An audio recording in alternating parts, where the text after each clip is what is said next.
Aditi Films and Music presents. गे बतहिया तू केले दीवाना कहने, गे बतहिया तू केले दीवाना कहने। टिक टिक धड़कन करैया है कैसुन कने, के बतहिया तू केले दीवाना कहने, के बतहिया तू केले दीवाना कहने। टिक टिक धड़कन करैया है कैसुन कने, के बतहिया तू केले दीवाना कहने।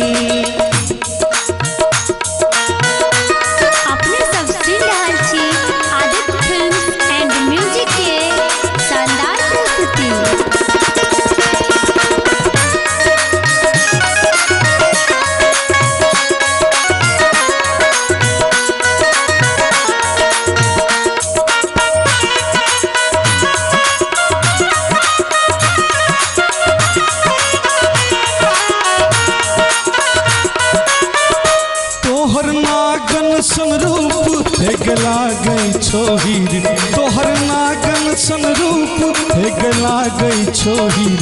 जूनी नैना सएना चला नहीं तू तीर, जूनी नैना सएना चला नहीं तू तीर।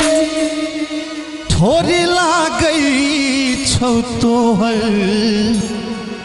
मैं खाना जेहन, गई ठोरी ला गई छो तोहर मैं खाना जे। टिक टिक धड़कन करैया है गई सुनहिन कने, के बतहिया तू केले दीवाना कहने। टिक टिक धड़कन करैया है गई सुनहिन कने, के बतहिया तू केले दीवाना कहने।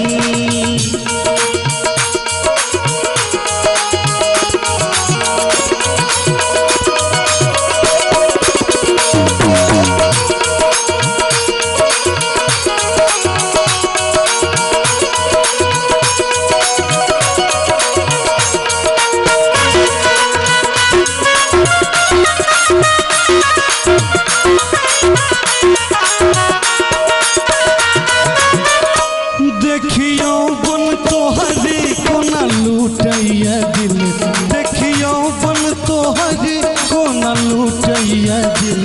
अपन डोरी से दिल के दिही तो दिल, अपन डोरी से दिल के दिही तो दिल।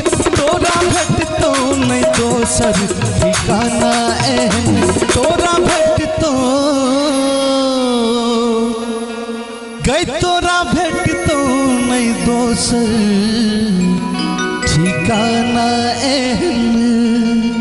टिक टिक धड़कन करैया है गे सुनहिन कने, के बतहिया तू केले दीवाना कहने। टिक टिक धड़कन करैया है गे सुनहिन कने, के बतहिया तू केले दीवाना कहने। आदित्य फिल्म्स एंड म्यूजिक के शानदार प्रस्तुति।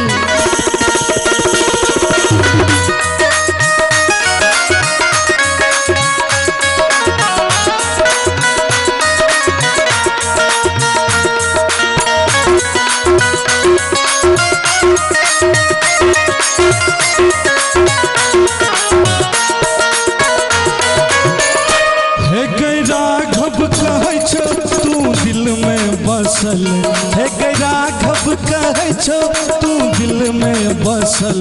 तू ही गीत हमर गए तू ही छ गजल, तू ही गीत हमर गए तू ही छ गजल। आई मौसम बने लग दीवाना कहने, आई मौसम गे आई मौसम बने लग दीवाना कहने। टिक टिक धड़कन करैया है गई सुनहिन कने, के बतहिया तू केले दीवाना केहन के बतहिया तू केल दीवाना केहन टिक टिक धड़कन करैया है गए सुनहिन गाना टिक टिक धड़कन करैया है गए सुनहिन गाना के बतहिया तू केल दीवाना केहन के बतहिया तू केल दीवाना केहन टिक टिक धड़कन करैया है गए सुनहिन गाना टिक टिक धड़कन करैया है गए सुनहिन गाना टिक टिक धड़कन करैया है गए सुनहिन गाना। Aditi Films and Music